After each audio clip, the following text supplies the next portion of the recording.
Etna, New Hampshire es un pueblo pequeño, el lugar típico donde las personas confían en todos y dejan sus puertas abiertas. Un doble asesinato destruyó esa confianza y dejó a la comunidad aterrorizada.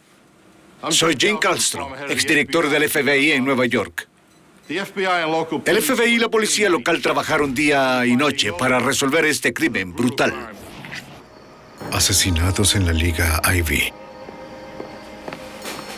En este episodio, algunos nombres han sido cambiados. 27 de enero de 2001. Edna Vermont. ¡Hola! A las 6:30 de la tarde, Carol Jansen se detiene en casa de sus amigos ¿Hay alguien en Susan y casa? Half Santap. Se supone que Carol cenaría con la pareja. ¿Susan? Hal, ¿Acaso olvidaron el compromiso de la cena? aquí estoy. ¿Hay alguien en casa? En el estudio descubre algo espantoso. La habitación está destrozada. Sus amigos están en el suelo. Hay sangre en todas partes.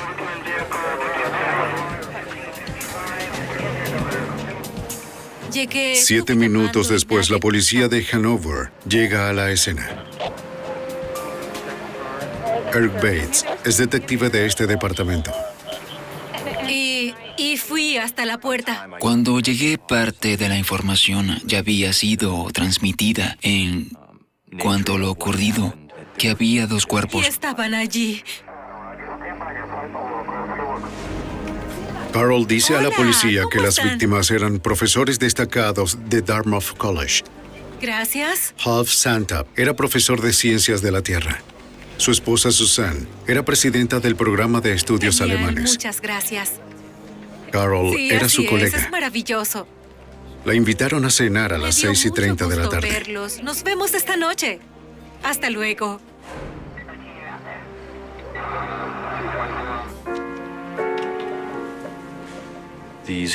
La casa de los Samtops era sumamente ordenada, limpia, nada fuera de lugar. Tenía 2 niveles sin sótano. Mira arriba. La casa no estaba asegurada. Entonces uno de los sargentos y yo fuimos a la casa para revisar que los asesinos no permanecieran allí por alguna razón. Te puedo decir que jamás vi algo tan horrible como esa escena en el estudio. Incluso con mi experiencia militar de entonces y hasta hoy, nada se comparaba a la escena de esa noche. Era un asesinato suicida, o si no, un doble homicidio. Me pareció que hacían una cena ligera. Tuve la impresión de que preparaban una merienda y no una cena. Aunque los cuerpos fueron hallados en la noche, Bates sospecha que los Santaps murieron esa tarde. Antes de la merienda, la pareja falleció horas antes. Había tantos objetos valiosos en esa casa que no sabíamos si faltaba alguno. Descubrimos rastros de sangre y una huella que parecía una pisada de bota en el piso. Estaba al lado de la chimenea, una chimenea de madera. Bates quiere conservar la evidencia. La cosa que estaba más cerca era un trozo de leña, uno pequeño. Así que tomé algo de la sangre y la huella con la esperanza que pudieran analizarla. La policía de Hanover es un departamento pequeño. Tiene recursos limitados. Necesitarán toda la ayuda posible si quieren resolver este crimen espantoso y desconcertante. Es por eso que la unidad de delitos de la policía de New Hampshire acude a investigar el asesinato. Somos uno de los pocos departamentos con una unidad de homicidios a tiempo completo.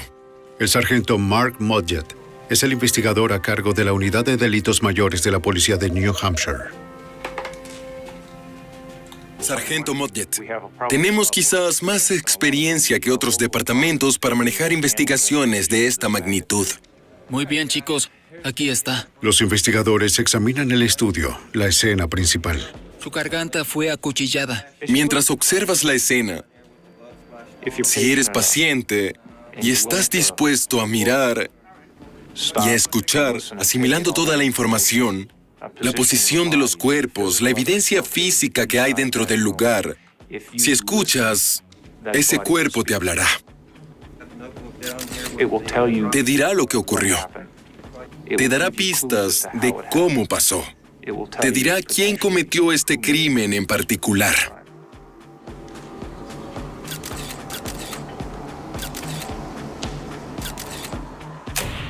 El cuerpo de Susan Sontag estaba cerca de la puerta del estudio. El cuerpo de su esposo estaba más lejos en la habitación. Había una silla volteada a sus pies y otras 2 sillas cerca del escritorio. Parecía que había tenido lugar una conversación allí. Cerca de las 2 sillas se descubre algo. Hay algo por aquí. Cuando nosotros empezamos a examinar el estudio, encontramos 2 fundas negras de cuchillo estilo táctico. Estas fundas eran de 23 a 25 centímetros de longitud. Ambas eran idénticas. La policía asume que los cuchillos faltantes fueron utilizados para asesinar a los Sontags. Podrían ser las armas homicidas, por lo tanto significa que serían 2 asesinos.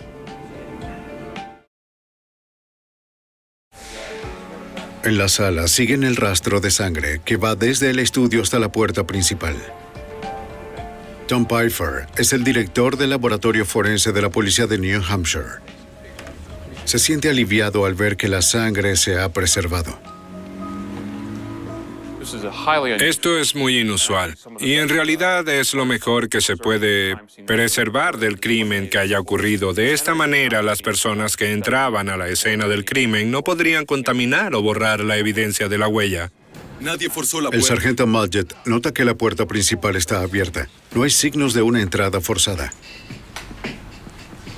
Ahora tienen algunas respuestas y una lista de preguntas. ¿Invitaron al perpetrador o a los perpetradores? ¿O te sigues preguntando si fue alguna persona conocida por los Sontags? Cerca de la chimenea, Pfeiffer encuentra la huella de sangre. Quería mejorar estas impresiones para su comparación. Procesé estas con un reactivo conocido como leucocristal violeta o LCB. Al aplicar el LCB, la impresión mejoró hasta el punto de utilizarla para fines de identificación. Cuando el sospechoso está en custodia, la huella podría ser una evidencia importante para los fiscales. En 2001, Mike Delaney era el fiscal general adjunto de la unidad de homicidios de la Fiscalía de New Hampshire. En New Hampshire, cuando se descubre una muerte sospechosa, hay un aviso inmediato a los fiscales para que vayan a la escena y ayuden a los investigadores en el caso. En este caso, nuestras víctimas eran profesores queridos y respetados en una universidad de la Liga Ivy, lo que hizo del caso algo único. Estaba claro que el nivel de violencia aplicado a los Sontags estaba por encima de lo necesario para cometer cualquier delito, incluso un potencial asesinato. Tenía el sello de un crimen pasional, de alguien que actuó con tal nivel de violencia porque era algo muy, muy personal. Además de la puerta abierta, la violencia extrema de los asesinatos es lo que los investigadores llaman excesivo. Una evidencia más de que los Sontags quizás conocían a sus homicidas.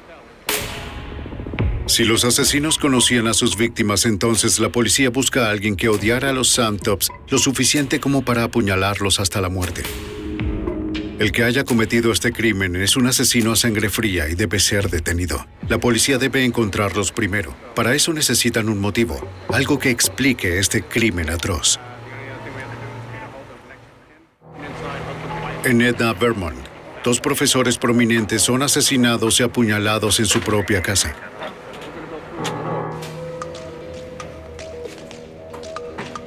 ¿Cómo está? Hola. Los investigadores sospechan que quien haya matado a los Santops intentará abandonar la ciudad lo antes posible.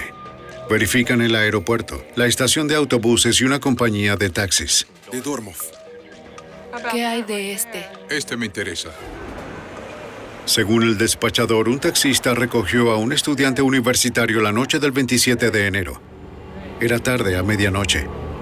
El estudiante iba al aeropuerto de Manchester.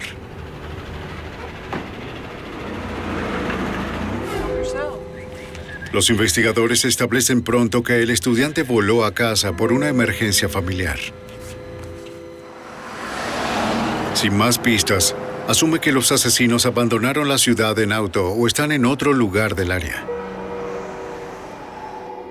Por la mañana, el doble homicidio encabeza los diarios. Los Santops eran ciudadanos prominentes. Según la oficina forense, las heridas en las víctimas son consistentes con un cuchillo de combate táctico. Mark Mudgett es comandante asistente de la Unidad de Delitos Mayores de la Policía de New Hampshire. Según las lesiones que encontramos en Half y Susan cuando hicimos la autopsia, ambos sufrieron numerosas puñaladas. Susan fue apuñalada 11 veces y Half 10 veces, en varias partes de su cuerpo. Sus gargantas estaban cortadas. Apuñalar es un crimen muy personal. No es algo que puedas lograr a una distancia de 4 metros, como lo puedes hacer con un arma de fuego. Es algo muy personal este crimen. Tienes que acercarte demasiado para poder infligir el daño que el agresor quiere hacer a esta persona. Una vez más, la evidencia sugiere que los Santops conocían a sus asesinos. Las fundas de cuchillos son ahora la mejor pista de los investigadores para encontrarlos. Tom Pfeiffer es el director del laboratorio forense de la policía de New Hampshire. Había huellas dactilares en la parte posterior de una de las fundas de cuchillo que quedaron en el estudio de los Santops. Luego buscamos esas huellas dactilares a través del sistema de identificación en nuestro laboratorio. Los investigadores comparan las huellas dactilares encontradas en las fundas de los cuchillos con una base de datos que contiene las huellas dactilares de los delincuentes conocidos. No hay coincidencias. El hecho de que no hubiera coincidencia en la búsqueda de huellas dactilares nos lleva a varias conclusiones diferentes. 1, la persona no está en la base de datos. 2, las huellas dactilares eran de una calidad tal que no podían coincidir. 3, las huellas dactilares no habían llegado a la base de datos. La policía recurre a su siguiente mejor pista, una sangrienta huella de bota encontrada en la escena. Recopilamos las huellas de todos los que entraron en la escena. Había 14 pares de calzado del personal que había estado en la escena del crimen. Recolectamos todas las huellas, desde los vecinos hasta los técnicos de emergencias, para el médico forense y la oficina del fiscal general. El laboratorio consigue descartar los 14 pares de calzados. Pfeiffer sospecha que la huella pertenece a uno de los asesinos. Escaneé una fotografía de esta impresión de calzado en particular en la escena del crimen. Envié esa imagen al laboratorio del FBI en su sección de calzado y les pedí que realizaran una búsqueda en su base de datos de miles de diseños de suela. El laboratorio del FBI le dice a Pfeiffer que la impresión del calzado fue hecha por una marca exclusiva de botas para caminatas.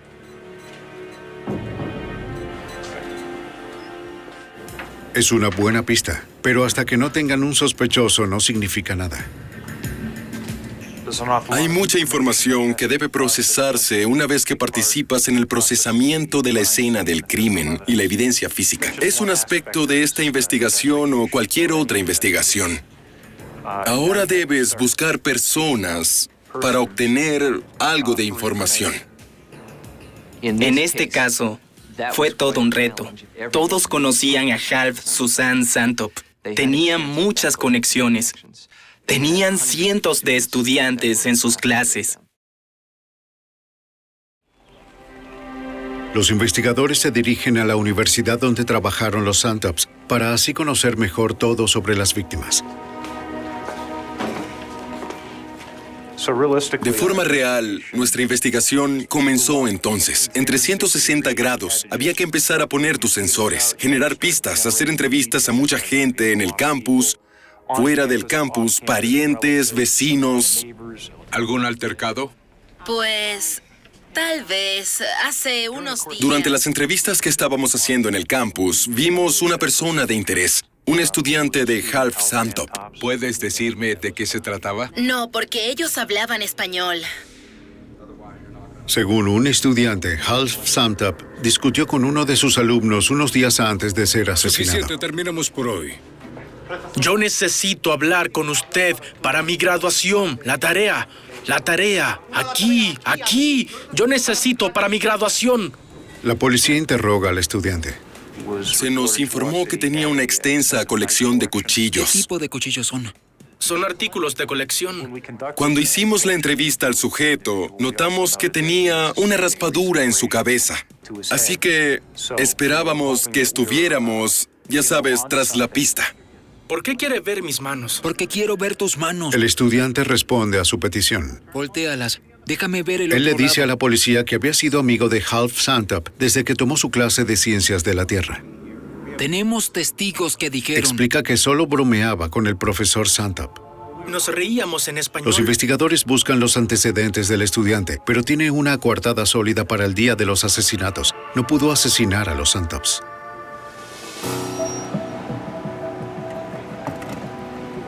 La policía investiga las relaciones de los Samtops con sus colegas. Eran populares en el campus. En el campus se enteran que Hal Samtop recientemente obtuvo un puesto en lugar de otro profesor. Sí, recién en el último. Viajamos a donde vivía el caballero, al oeste de los Estados Unidos. Lo entrevistamos porque entró y salió de la zona de Hanover cuando se produjo el homicidio o poco tiempo después. El auto del profesor es confiscado. Parece que hay manchas de sangre en el maletero. El análisis revela que las manchas no son de sangre. Según el propietario, fue estofado que se derramó en el maletero.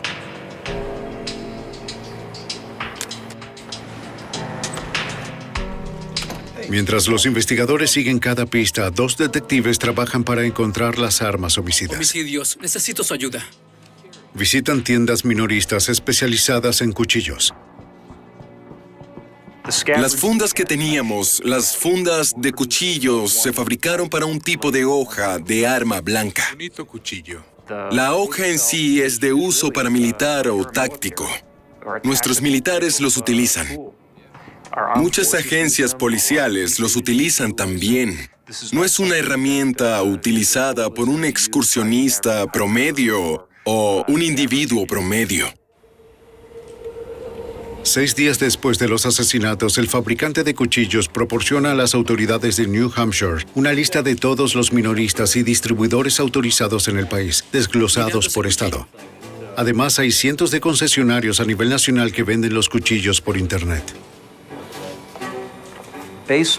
Con base a la investigación sobre el fabricante, pudimos determinar que tendríamos que rastrear aproximadamente 5,000 hojas y cuchillos, fundas, que se produjeron y distribuyeron en todo el mundo. No teníamos suficiente personal para poder hacer eso. Los investigadores necesitan ayuda del FBI. En ese momento, Brian Fitzel era un agente especial asignado a la agencia residente del FBI en Bedford, New Hampshire. Sí, con la oficina del FBI, por favor. Sabían que esto abarcaría diferentes estados e incluso el exterior, debido a la nacionalidad de los Samtops. Sabían que sería mejor ir más allá de New Hampshire y querían nuestra ayuda con ese tipo de pistas. Junto con la policía estatal y local, el FBI se une a las fuerzas de tarea de Hanover. Era noticia en primera plana. La policía estatal y el fiscal general pedían al público información. El volumen de pistas que teníamos era tremendo. Había llamadas telefónicas con personas dándonos información. El FBI despliega un inicio rápido, un sistema informático. Es una base de datos diseñada para rastrear cientos e incluso miles de pistas. En cualquier investigación, debes mantener una visión periférica. No quieres perder nada. Si eres demasiado rápido para enfocarte en un área, comienzas a ignorar otras señales que quizás te lleven o no al camino correcto. A medida que los investigadores luchan por entender el caso, en todo el país la cobertura mediática del caso explota. Para las autoridades, la presión está en encontrar un par de asesinos brutales. En New Hampshire, 2 profesores de la Liga Ivy son asesinados en su propia casa. Los investigadores revisan la evidencia de nuevo. Pero no es algo sólido. Tratan de determinar si los Santops fueron atacados. No parece que lo fueran. Un cuchillo es un arma demasiado tosca para un asesinato.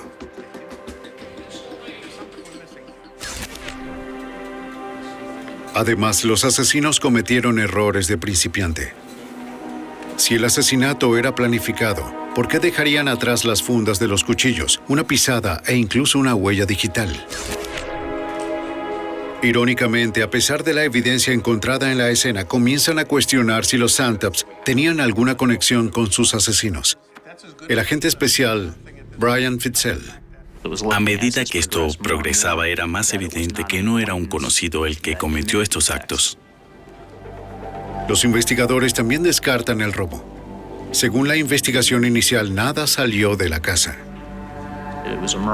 Era un asesinato que no coincidía con lo conocido ni con la experiencia de la mayoría de los investigadores en homicidios. No encajaba en su modelo normal.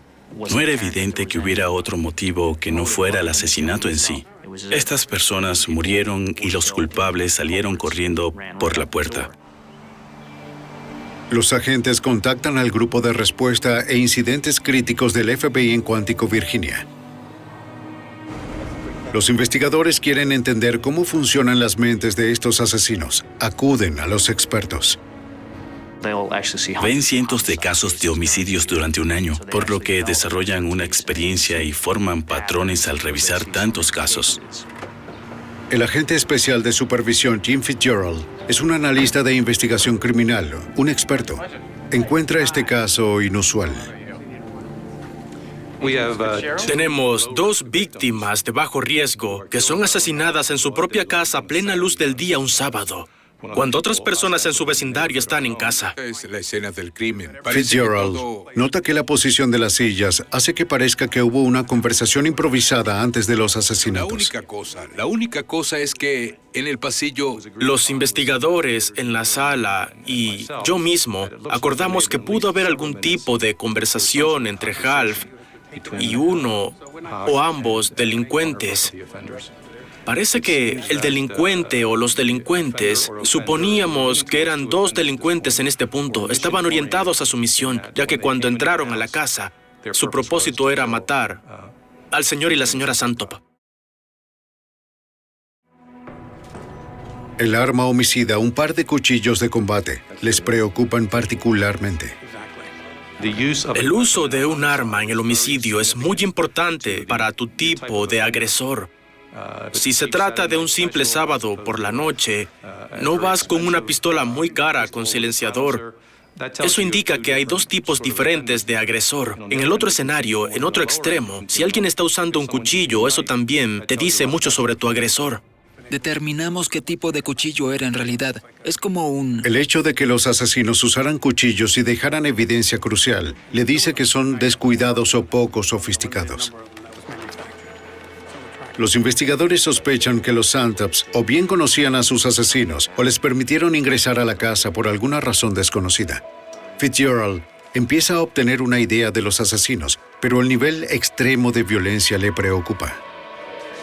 Cuando vemos un caso que no tiene sentido por varias razones, desde una perspectiva del perfil, entonces pensamos en un joven. Es posible que tengamos a alguien joven aquí cuya motivación no es el dinero, no es volver con alguien, ni tampoco el rencor. Es, oye, somos jóvenes y nuestro cerebro no razona. Aún así, lo sé, salgamos y hagamos daño, matemos a alguien. Teme que se trate de niños que mataron solo por la emoción de hacerlo. Eso estaría muy mal. El 9 de febrero se publica una lista del comportamiento ofensivo de los asesinos compilada por los expertos del FBI. Los investigadores le piden al público que recuerde si notaron que alguien mostrara un comportamiento extraño en el momento de los asesinatos, si cambiaba de apariencia, faltaba al trabajo o tenía lesiones o moretones inexplicables en las manos o los brazos. Reciben algunas llamadas. Ninguna de las pistas funciona. Después de 2 semanas de trabajo continuo, los investigadores llegaron a un punto ciego. Nada sobre el asesinato de los Santops tiene sentido. Parece un crimen sin motivo. Con cada día que pasa, la comunidad se desespera. 2 asesinos están en libertad y la policía aún no tiene idea de por qué eligieron a los Santops y quién podría ser su próxima víctima. En New Hampshire, la policía y los agentes del FBI intentan determinar por qué alguien asesinó a 2 profesores de Dartmouth en su propia casa. No veíamos motivo suficiente para imaginar por qué estas personas fueron asesinadas. El agente especial Jim Fitzgerald es un experto del FBI asignado a la unidad de análisis de comportamiento de esa oficina. Al principio nos dijeron que no faltaba nada de la casa, pero una semana después nos enteramos de que de hecho sí faltaba algo en la casa. Los agentes se enteran que Hal Santop llevaba siempre una billetera, la cual no se ha encontrado. Antes de que supiéramos que faltaba la billetera, casi parecía un crimen sin motivos. Ahora que saben que falta una de las carteras de la víctima, todo cambia. Dijimos que esto podría ser un poco diferente. Ahora quizás todo pudo ser un simple robo que terminó muy mal. Caballeros, tengo algunos.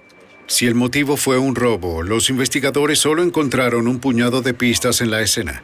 2 huellas dactilares no identificadas, una pisada de bota no identificada y 2 fundas de cuchillos vacías. La policía se enfoca en las fundas de los cuchillos y en encontrar las armas asesinas. Hay un punto en la investigación en el que te comprometes tanto como puedes y luego tienes que sentarte y dejar que el trabajo detectivesco fluya. Veamos. Junto al fabricante, los investigadores trabajan para rastrear la venta de 5,000 cuchillos de combate en todo el país. Bien. ¿Estos son todos los distribuidores de esa hoja? 5,000 de esta. Además de interrogar a los minoristas, los investigadores buscan a los distribuidores que venden cuchillos de combate a través de Internet. El 14 de febrero contactan uno en Massachusetts. El agente especial Brian Fitzel. 2 de los cuchillos fueron comprados por un individuo en Vermont a 32 kilómetros de la escena del crimen. Como campanas en el cielo, nos llegó una señal allí. Teníamos algo bueno. La compra de 2 cuchillos de combate idénticos es una ventaja extraordinaria. De inmediato siguen el rastro. Los 2 cuchillos fueron comprados por un hombre llamado James Parker. El sujeto vive en Chelsea, Vermont. Mark Mudgett es comandante asistente de la Unidad de Delitos Mayores de la Policía de New Hampshire. Cuando hicimos el contacto inicial con los ocupantes de la casa, nos sorprendió un poco el hecho de que fue comprada por una persona joven. Jimmy. James Parker tiene solo 16 años. ¿Usted es James Parker? Sí. Queremos hablar contigo sobre unos cuchillos. James Parker afirmó que había comprado 2 cuchillos en ese momento, que había comprado uno para él y otro para un amigo suyo, un caballero llamado Robert Tulloch. Había comprado los cuchillos para usarlos mientras escalaban rocas. Pues cuando Le preguntan dónde están los cuchillos. los llevamos a una tienda de la Armada. Cuenta que los cuchillos eran grandes. Los chicos decidieron que eran demasiado pesados para la escalada en roca y los vendieron en una tienda de la Armada. El oficial dijo que tenía los pelos de punta porque cuando comenzó esta entrevista, tuvo quizás la sensación de que no era una historia legítima o creíble. ¿Te importaría venir? Los investigadores le preguntan a Parker si podría responder algunas preguntas en la estación de policía. ¿Está bien si lo acompaño? Está bien. Parker acepta la entrevista. Vamos, hijo. Luego los investigadores fueron a interrogar a su compañero. De nuevo, la misma historia que no encajaba del ¿Qué todo. pasó con los cuchillos? Robert Tullock, de 17 años, corrobora la historia de Parker. Nos dimos cuenta de que los cuchillos eran muy pesados. Los cuchillos eran demasiado pesados. Los chicos los vendieron por $60 cada uno a un extraño en la tienda de la Armada en Burlington, Vermont. ¿Botas o algo así? Los investigadores sospechan algo. La declaración de Tullock no solo se parece a la de Parker, es prácticamente idéntica. Me gustaría que viniera a hacer una declaración formal. Es como si los dos chicos memorizaran sus declaraciones de antemano. Necesitamos que firme este formulario para autorizarnos, ¿está bien? El detective nota algo escalofriante. Muy bien, gracias. Notó que el calzado era la marca y el modelo de la bota de excursionismo que estábamos buscando. Él sabía que probablemente era alguien involucrado en la escena del crimen. Quieren llevarte a la comisaría. Hizo un buen trabajo manteniendo el interrogatorio porque al igual no había ninguna orden de detención. Preguntó sobre los cuchillos. Entonces se dio cuenta de que estaba tratando con uno de los asesinos justo allí. Robert Tullock acepta acompañar a los detectives a la oficina del alguacil de Chelsea para que tomen sus huellas digitales. A pesar de las sospechas, sin pruebas sólidas para respaldar una orden de arresto, no pueden detener a Tullock ni a Parker. Fiscal General Adjunto del Estado, Mike Delaney. Ellos no tenían antecedentes penales. Cooperaron con la policía cuando ellos llegaron. Proporcionaron voluntariamente información, huellas dactilares y zapatos. Puede irse. Más tarde llaman a Tom Pfeiffer, director del laboratorio forense de la policía de New Hampshire. Recibí una llamada a las 12:30 de la noche solicitando mi asistencia al laboratorio para hacer una comparación entre un par de botas que se recuperaron de un sospechoso en este caso y las impresiones extraídas de la escena del crimen. Para obtener una orden de arresto, los investigadores necesitan pruebas de que las botas de Robert Tullock coinciden con la sangrienta huella encontrada en la escena del crimen. El que rodeaba este caso en particular era enorme. Nunca trabajé en un caso en nuestro estado que tuviera tanta presión. En todo caso, nos hizo dar un paso atrás, volver a verificar y verificar 2 y 3 veces nuestro trabajo antes de dejar salir algo del laboratorio. Es una carrera en juego. Si haces una identificación errónea, olvídate del mundo de los forenses porque nunca podrás hacer otro caso. El Dr. Pfeiffer compara una impresión tomada de las botas de Tullock con una impresión tomada en la casa de los Santops. Alrededor de las 3 de la mañana, un colega y yo conseguimos una coincidencia entre las impresiones de la escena del crimen y las botas del sospechoso. Las huellas dactilares de la escena coinciden con las de Parker. Sabíamos que eran nuestros asesinos y ellos también lo sabían, porque después de que los agentes se fueron, estos niños se fugaron esa noche, huyeron juntos. Dejaron sus huellas dactilares y calzados y se fugaron. Tras semanas de búsqueda, los agentes y la policía por fin identifican a sus sospechosos, solo para perderlos. 2 asesinos adolescentes ahora son fugitivos. La evidencia forense implica a 2 adolescentes, James Parker y Robert Tullock, en un doble asesinato brutal. Con toda determinación, la policía viaja a las casas de los chicos. Usar su casa si no tiene problema con eso. Ambos viven con sus padres en el pueblo de Chelsea, Vermont. No lo tengo. No sé dónde está. Cuando llegamos a Chelsea esa mañana, nos enteramos de que ambos habían huido durante la noche diciéndoles a los padres que iban a estar con otros parientes.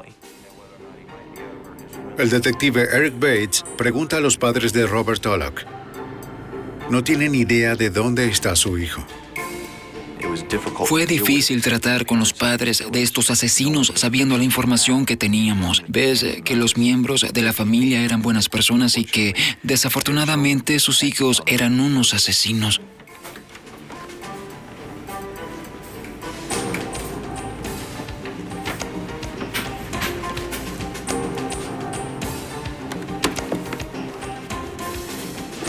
En la habitación de Tulloch, los investigadores hacen un descubrimiento crucial. Dentro de una caja de cartón encuentran 2 cuchillos de combate. ¡Los tenemos! En sus declaraciones, Parker y Tulloch afirmaron que vendieron los cuchillos a un extraño. Los investigadores han encontrado las armas asesinas. Muy bien. Ahora lo que Mike Delaney necesitamos es un fiscal general adjunto que trabaja con la unidad de homicidios.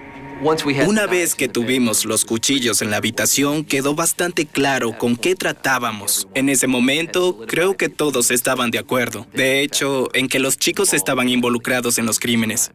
Aquí estamos. El problema es que Hanover... El caso se transformó una vez que Parker y Tulloch habían huido. Cambiaron la marcha de la investigación. De descubrir a los sospechosos, ahora a una búsqueda real. El impulso aumentó, la intensidad aumentó. Pero nos dio mucha satisfacción poder identificar quiénes fueron los perpetradores en este crimen. Se emite una alerta al público sobre 2 adolescentes que conducen un Audi plateado 1987. Son buscados para interrogarlos sobre su conexión con los asesinatos. Nunca se sabe lo que hay dentro de la mente de una persona cuando se ve confrontada, pero ciertamente desde una perspectiva de la ley y por el bien del público, hay que asumir el peor de los escenarios, y lo hicimos. ¿Cómo le va? Un axioma por el cual vivimos en el negocio de los perfiles es que el comportamiento pasado es el mejor pronóstico del comportamiento futuro. Por supuesto, los 2 ya eran considerados armados y peligrosos. A todas las agencias relevantes y estados se les dijo que tuvieran mucho cuidado al enfrentar a los 2 porque eran asesinos. Las fotos de Parker y Tulloch aparecen en los periódicos y en la televisión de todo el país. El FBI emitió una huida ilegal para evitar procesamiento, un protocolo que nos ayuda en la investigación de fugitivos. Eso permite que el FBI pueda generar muchos recursos en este operativo. En Massachusetts, un policía encuentra un auto abandonado en una parada de camiones. Es un Audi plateado 1987. El oficial anota la matrícula. Por favor, compañero. En poco tiempo sabe que el auto le pertenece a James Parker. Sí. Los agentes van a la parada de camiones. Un empleado recuerda ver a 2 adolescentes pidiendo a los camioneros que los llevaran a California. Sí, son ellos. Ambos estaban buscando que los llevaran a California. Según el empleado, uno de los chicos tenía el cabello oscuro. Estaba tomado. El otro chico era rubio. Se llamaban Sam y Tyler. Sí, genial. Pudimos reducir el tiempo de nuestro recorrido hasta su partida original en Storebridge, Massachusetts. En Storebridge, los 2 chicos viajaron con una pareja de camioneros. Ellos los dejaron en otra parada. Se determinó en qué tipo de camión estaban. En función de eso, el FBI envió personal a estas áreas de descanso. El FBI se mueve rápido. Notifican a las compañías de camiones y a los despachadores que 2 adolescentes son buscados. Se cree que están armados y son peligrosos. Las autoridades descubren que los 2 adolescentes podrían haber sido vistos en una parada de camiones en Columbia, Nueva Jersey. Según testigos, siguieron su viaje con otro camionero. Nos acercábamos porque a medida que nuestra información mejoraba, nos quedó claro a dónde se dirigían. Los agentes notifican a la policía estatal que los fugitivos van hacia el oeste.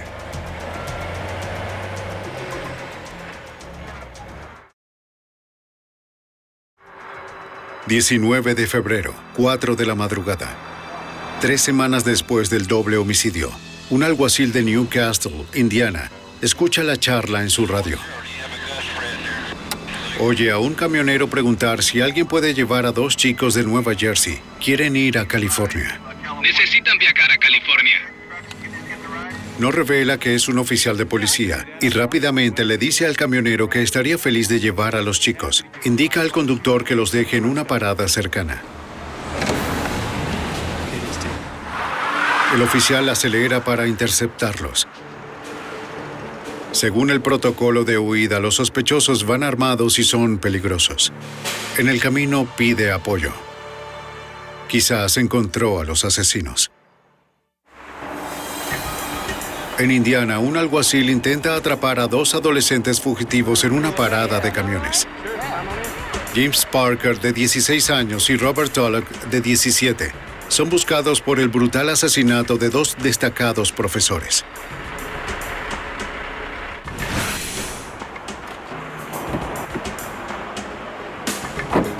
En la parada, el oficial les pregunta a los 2 chicos por sus nombres. ¿Cuál es tu nombre? Tyler J. Jones. Tyler J. Jones. ¿Qué significa la J? Jeffrey. Tyler Jason Jones. Jeffrey. Jeffrey, bien. ¿De dónde eres? Somos de Encino, California. ¿Puedes deletrearlo? E-N... ¿Qué hay de ti? ¿Cuál es tu número de seguro social? No me lo sé. Espera un segundo. Copiado, tengo la descripción. ¿Eres tú, oíste? Tenemos a los sospechosos aquí. Se identificaron a sí mismos. Chicos, suban al auto. Parker y Tulloch están en custodia.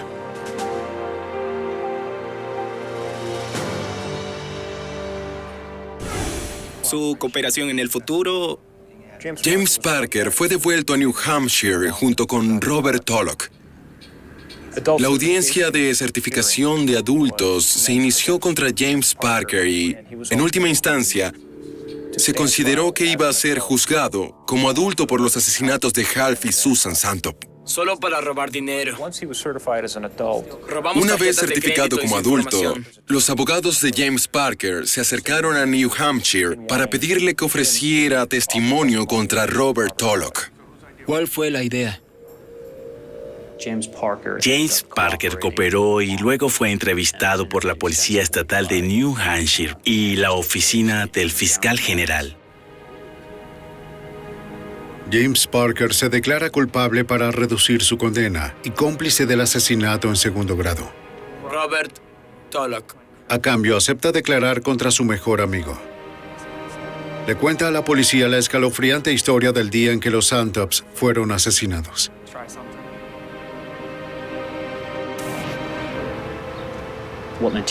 Se concluyó que estos 2 jóvenes estaban aburridos de su vida en Vermont, que imaginaron ir a Australia o a algún lugar lejano. Originalmente decidieron que iban a robar a alguien y a tomar su tarjeta de débito o algo así. Tomar $10,000 y volar a Australia. Oiga, una pregunta. Nuestro auto se averió. Se les ocurrió la idea de llamar a la puerta de alguien y decir que tenían problemas con el auto. ¿Podemos usar su teléfono? Y cuando intentaron esto, la persona sintió que estos 2 eran sospechosos. Cerraron la puerta en su rostro y dijeron, «Salgan de mi propiedad». Estaba muy cerca de ser una víctima. Cuando su pretexto del auto no obtuvo resultados, lo cambiaron a estudiantes que realizan una encuesta escolar. ¿Qué puedo hacer por ustedes? Queremos que... Ellos aparecieron en la casa de los Santops totalmente al azar y desafortunadamente el hecho de que Half y Susan fueran profesores universitarios los llevó a ser muy abiertos y confiados con los estudiantes e invitarlos a pasar. Sí, me gustaría ayudarlos. Pasen, vengan. De acuerdo.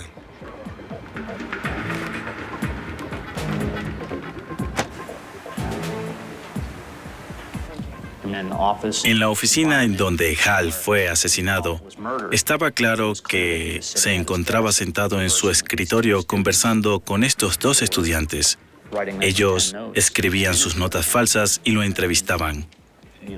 Y se dio la señal para asesinarlo a sangre fría en su oficina. Solo un par de preguntas, eso es todo. ¿Cuál es su favorito? Susan y Half Samtop eran profesores. Su esposa es la única persona en la casa. Creyeron que ayudaban a los estudiantes. Está bien. ¿Cuánto tiempo llevan casados y qué hacen? Trágicamente, su dedicación los lleva a la muerte. Soy profesor de una universidad aquí. ¿Sabe qué? Creo que es todo.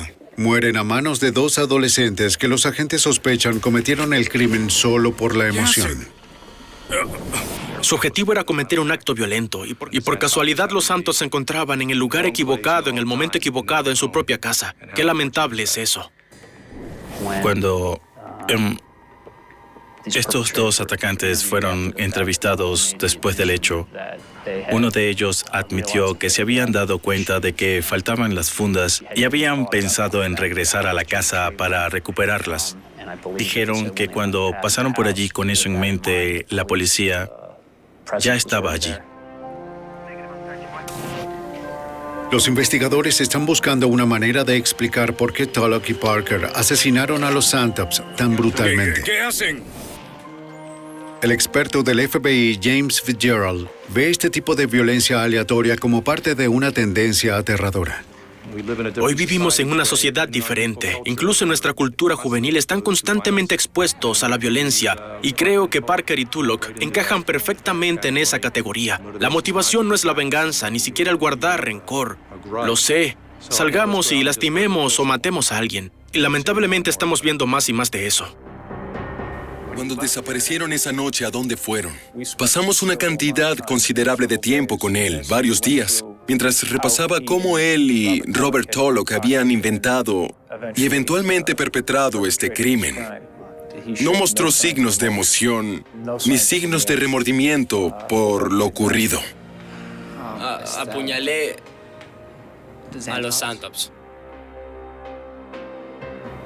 Eran más o menos de un entorno de clase media, zona de baja criminalidad. No tenían algunos de los escollos que tal vez tienen otros, tal vez forzados a experimentar en entornos inferiores. Pero sin embargo, había una disfuncionalidad sobre ellos. Y cuando su química se mezcló, un resultado violento era aparentemente inevitable. Los investigadores nunca sabrán qué sucedió con los dos jóvenes y qué provocó su furia. En abril de 2002, James Parker es declarado culpable de asesinato en segundo grado. Es sentenciado a 25 años de prisión. Robert Tulloch es condenado por asesinato en primer grado. Lo condenan a pasar el resto de su vida en prisión sin posibilidad de libertad condicional.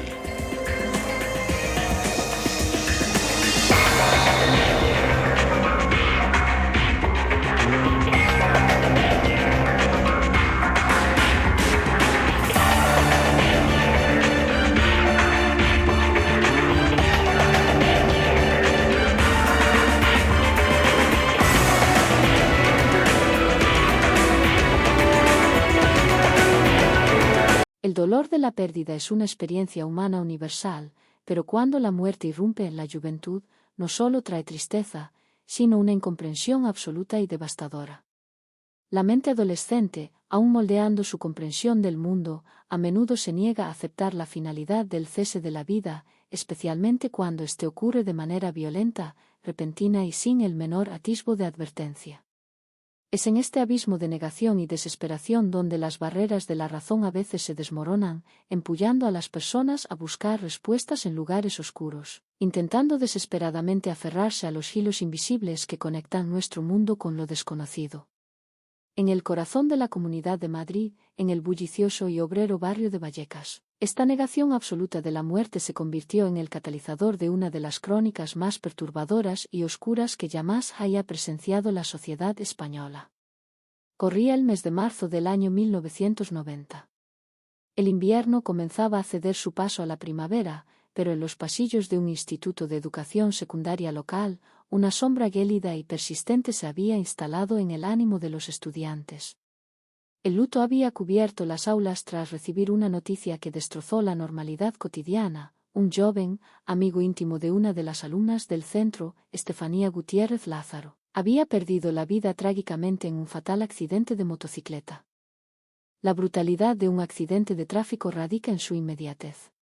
No hay tiempo para despedidas, no hay palabras finales, no hay un cierre emocional. Un día una persona está llena de vida, planes y risas, y al instante siguiente, solo queda un vacío insoportable. Para Estefanía y su círculo más cercano de compañeras, este golpe fue psicológicamente insuperable. La noticia del accidente de motocicleta actuó como una onda expansiva que fracturó su sentido de la realidad, sumiéndolas en una profunda crisis emocional y psicológica. La ausencia repentina de su amigo se convirtió en un peso asfixiante que no podían procesar a través de las vías normales del duelo.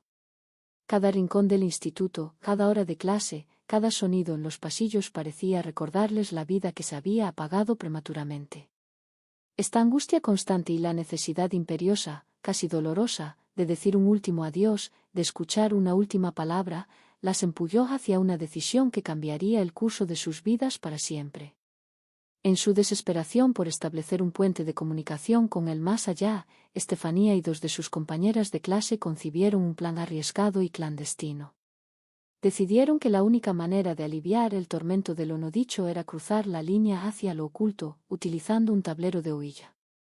No se trataba de un tablero comercial, sino de una creación artesanal, un artefacto improvisado nacido de la urgencia y el dolor. Fabricaron su propio tablero, un portal rudimentario dibujado por ellas mismas, con el alfabeto y las respuestas básicas trazadas con la esperanza de que sirvieran como lenguaje para el espíritu de su amigo perdido. Llevar un objeto de esta naturaleza a un entorno educativo es un acto de rebeldía, pero también un testimonio de la inmensa vulnerabilidad en la que se encontraban. Lo introdujeron a escondidas en el instituto, ocultando bajo sus libros y carpetas no solo un trozo de material con letras, sino la materialización de su trauma y su desesperación. Esperaron pacientemente a que llegara el momento de descanso, ese breve lapso de tiempo en el que la rigidez académica se relaja y los pasillos se llenan de ruido y movimiento. Mientras la mayoría de los estudiantes salían a los patios y áreas comunes para disfrutar de su tiempo libre, Estefanía y sus dos amigas fueron en la dirección opuesta, buscando refugio y aislamiento.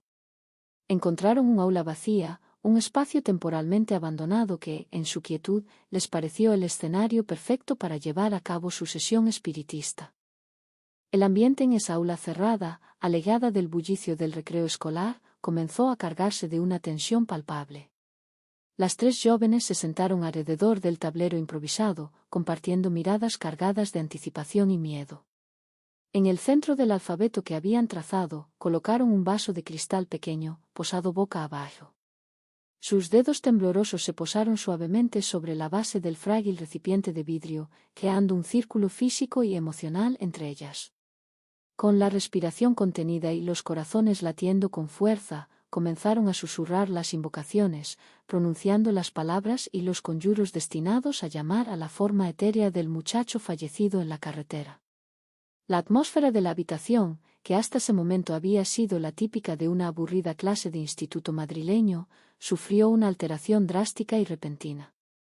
Según los registros del suceso, en el momento exacto en que el vaso de cristal comenzó a deslizarse de forma autónoma sobre la superficie, un frío intenso e innatural invadió el espacio. No era la simple corriente de aire de una ventana mal cerrada, sino un descenso térmico abrupto y paralizante, un frío que parecía emanar del propio suelo y calar hasta los huesos. El ambiente se volvió denso, opresivo, confirmando a las aterrorizadas pero fascinadas jóvenes que la sesión de huilla había surtido efecto y que algo o alguien había respondido a su llamado desde el otro lado del velo. Sin embargo, el destino y la intervención humana estaban a punto de colisionar violentamente con este intento de conexión sobrenatural.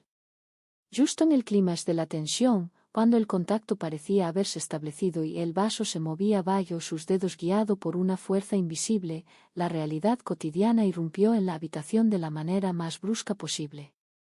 Una profesora del instituto, patrullando los pasillos o quizás buscando algo en esa misma aula, descubrió a las jóvenes. Al abrir la puerta de golpe, la docente se encontró con la escena clandestina. Su reacción fue de absoluta indignación y repulsa. La visión de las alumnas practicando espiritismo dentro de las instalaciones escolares provocó en ella un arrebato de cólera y severidad.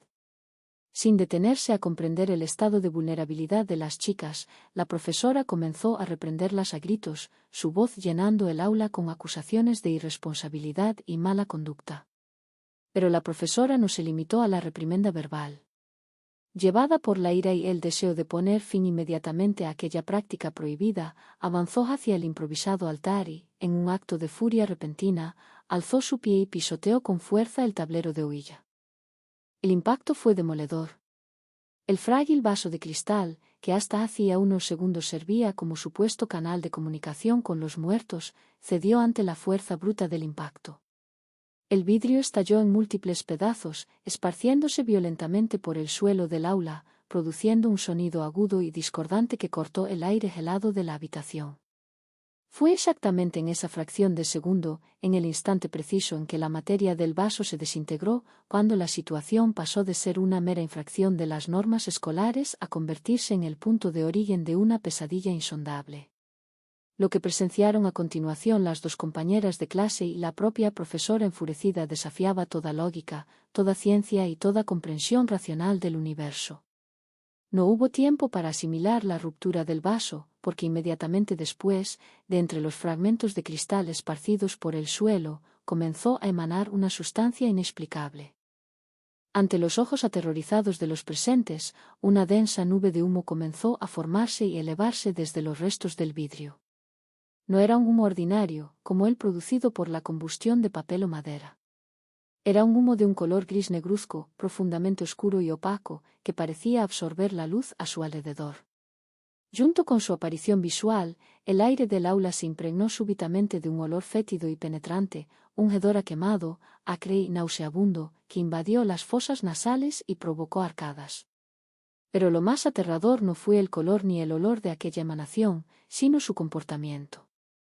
El humo gris negruzco no se dispersó en el aire de la habitación siguiendo las leyes naturales de la física y la difusión de gases.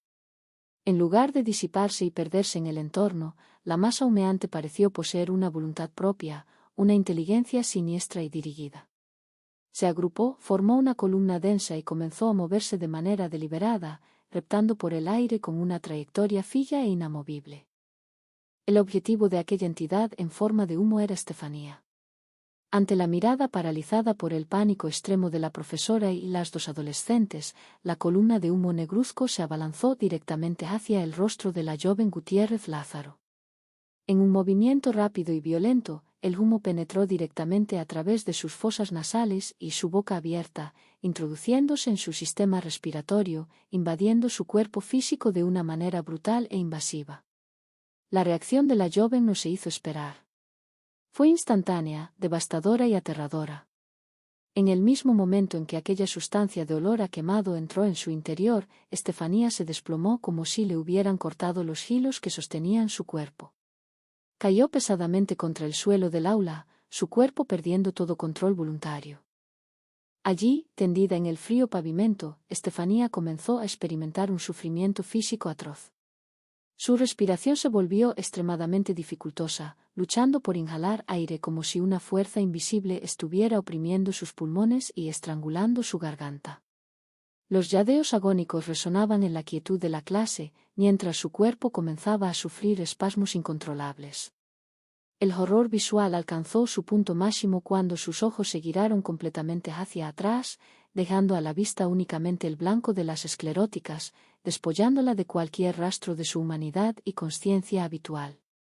Estefanía había entrado en un estado de pánico absoluto, una crisis convulsiva y de terror extremo que trascendía cualquier ataque de ansiedad conocido. Mientras tanto, a su alrededor el mundo se había detenido.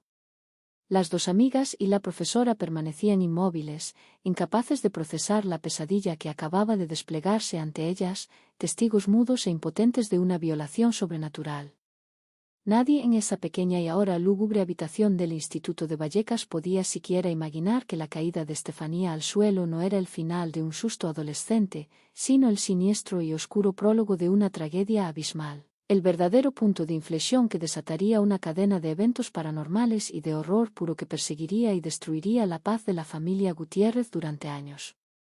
Para comprender la verdadera dimensión del horror que se desató en la vida de Estefanía Gutiérrez Lázaro, es absolutamente imprescindible abandonar por un momento los oscuros pasillos del instituto donde se rompió el vaso de cristal y adentrarnos profundamente en la realidad tangible, cotidiana y absolutamente normal de su existencia previa. El misterio y el terror verdadero nunca comienzan en un vacío, sino que se infiltran en los espacios más comunes de nuestra vida diaria.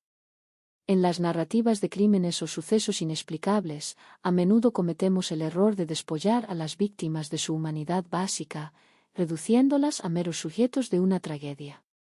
Sin embargo, para captar el peso abrumador de lo que le ocurrió a esta joven, debemos primero reconstruir el mundo en el que respiraba, reía y soñaba antes de que la sombra de lo sobrenatural cruzara su umbral. Este mundo estaba firmemente anclado en las calles de la Comunidad de Madrid, específicamente en el corazón de uno de sus distritos más emblemáticos y trabajadores.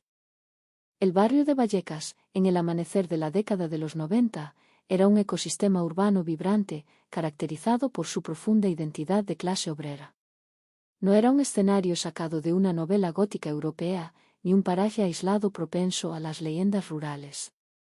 Vallecas era, y sigue siendo, un laberinto de asfalto, bloques de ladrillo visto, comercios de proximidad y plazas donde los vecinos se conocían por su nombre de pila. En este lugar, la vida transcurría bajo el rigor del trabajo duro, los madrugones y las rutinas familiares sólidamente establecidas. Era un entorno donde la practicidad y el realismo imperaban sobre cualquier noción de lo místico o lo paranormal.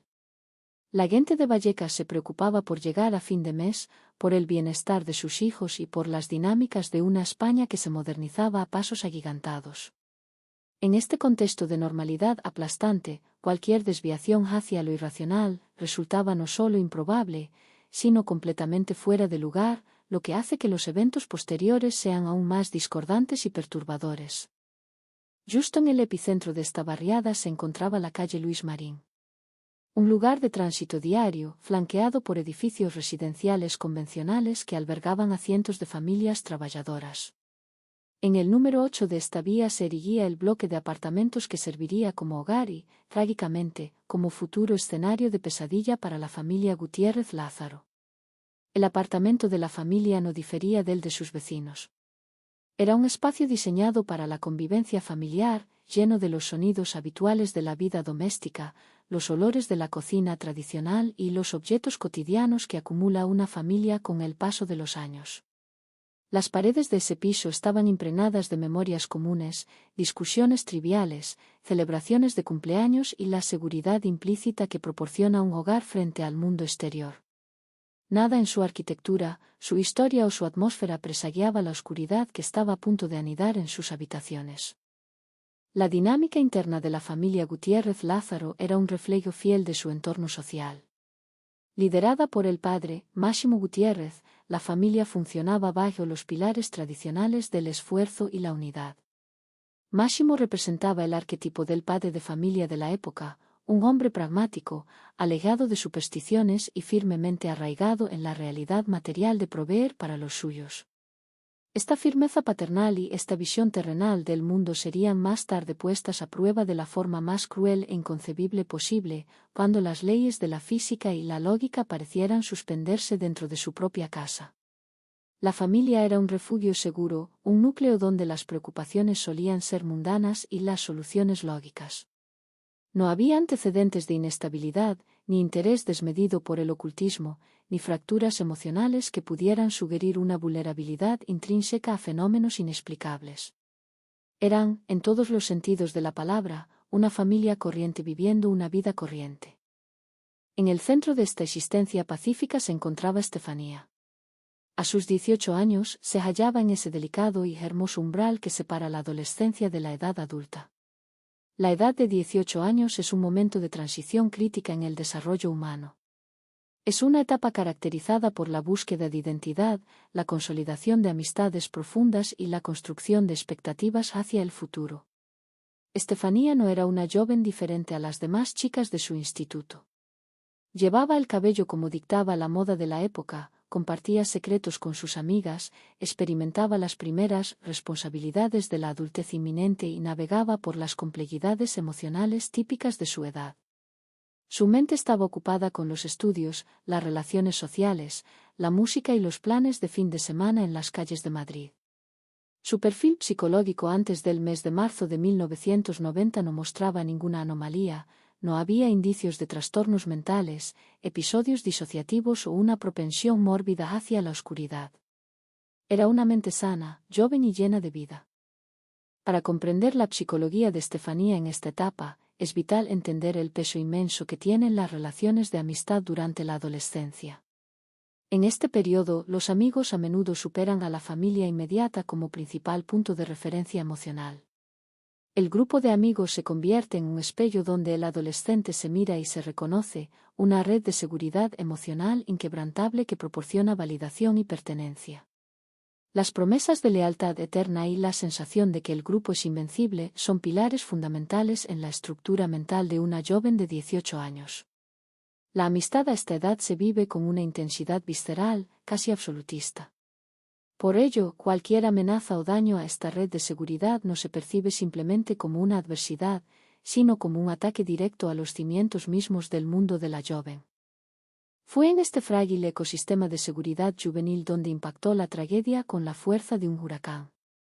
La noticia del accidente de motocicleta que sesgó la vida de su amigo íntimo no fue simplemente una mala noticia, fue una onda expansiva de devastación absoluta. En la mente de un adolescente, la muerte es un concepto abstracto, algo que le ocurre a los ancianos o a las personas enfermas, no a los jóvenes sanos y rebosantes de energía que comparten pupitre y risas. La mortalidad no entra en los cálculos diarios de la juventud. Cuando un amigo muere violentamente en un accidente de tráfico, la ilusión de invulnerabilidad se hace añicos en un instante. El impacto psicológico es brutal y traumático. La mente joven se ve repentinamente forzada a confrontar la fragilidad de la existencia humana, la arbitrariedad del destino y la finalidad inexorable del cese de la vida. Todo ello sin poseer aún las herramientas emocionales maduras para procesar semejante abismo de dolor. El estado emocional de Estefanía tras recibir la noticia se desplomó en una crisis profunda. El duelo no procesado es una bestia oscura que puede distorsionar la realidad de quien lo padece. Los pasillos del instituto, que antes eran lugares de encuentro y alegría, se transformaron de repente en corredores fúnebres que resonaban con el eco de la ausencia. Cada rincón le recordaba la sonrisa que ya no vería, la voz que ya no escucharía. Esta omnipresencia del recuerdo, combinada con la brutal finalidad de un accidente repentino que no permitió un último adiós, generó en Estefanía y en su círculo más íntimo una desesperación insoportable. No se trataba solo de tristeza, era una angustia asfixiante, una necesidad imperativa y casi física de cerrar el círculo, de obtener una última palabra, un mínimo consuelo que les asegurara que el vínculo no se había roto de forma definitiva en el asfalto. Esta desesperación extrema es el terreno fértil donde la racionalidad comienza a ceder terreno ante el pensamiento mágico. Cuando el dolor es demasiado grande para ser soportado por las vías convencionales de consuelo, el ser humano busca respuestas más allá de los límites de lo comprobable. La vulnerabilidad de Estefanía no radicaba en una debilidad mental previa, sino en la magnitud aplastante de su trauma reciente. Era una joven herida, buscando desesperadamente luz en medio de unas tinieblas emocionales insondables. Esta necesidad la aisló progresivamente de la realidad cotidiana de su hogar. Mientras su padre, Máximo, y el resto de su familia intentaban seguir adelante con la rutina reconfortante de la vida en Vallecas, Estefanía se hundía cada vez más en un laberinto de preguntas sin respuesta y dolor sin consuelo.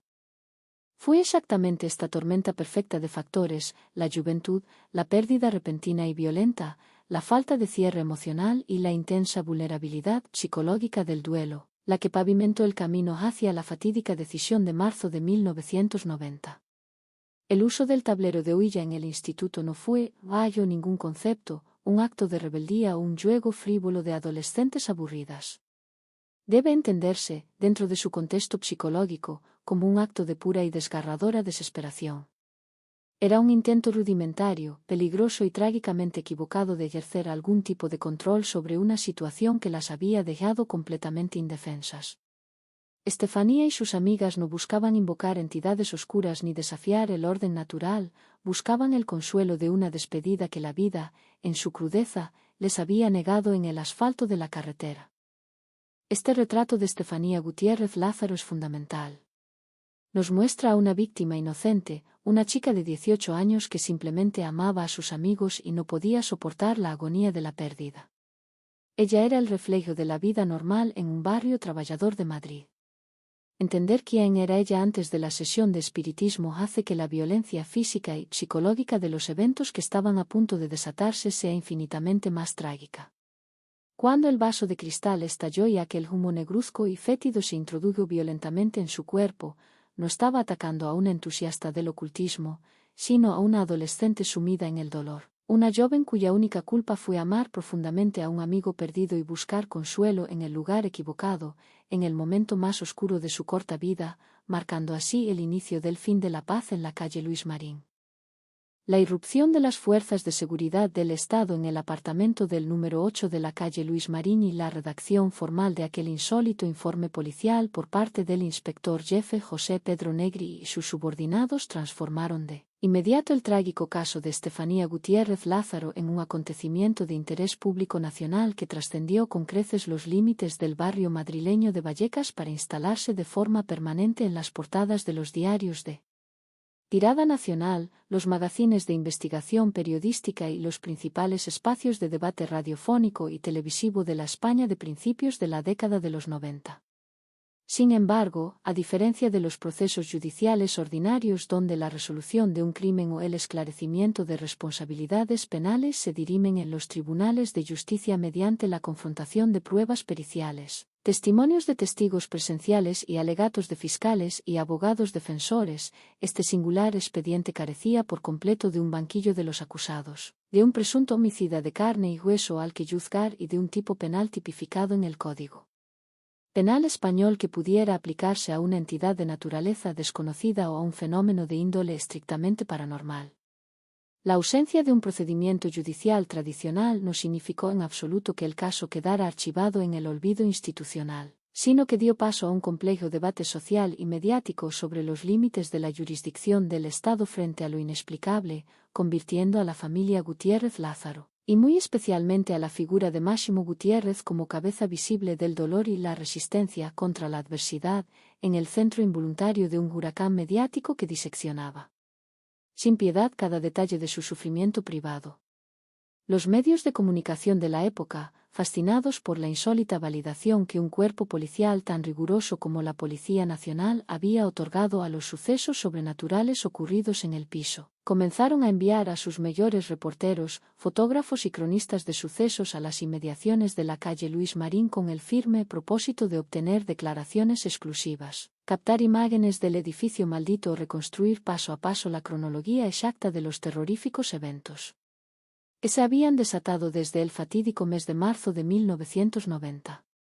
Esta presión mediática constante, lejos de proporcionar un consuelo o una vía de justicia terrenal para los familiares de la joven fallecida, añadió una pesada carga de estrés psicológico y exposición pública a una familia que ya se encontraba al límite absoluto de sus fuerzas emocionales, obligándoles a convivir cotidianamente con la presencia constante de curiosos, periodistas y cámaras de televisión que aguardaban pacientemente en la acera de enfrente con la esperanza de ser testigos directos de alguna nueva manifestación anómala en el interior del bloque de apartamentos.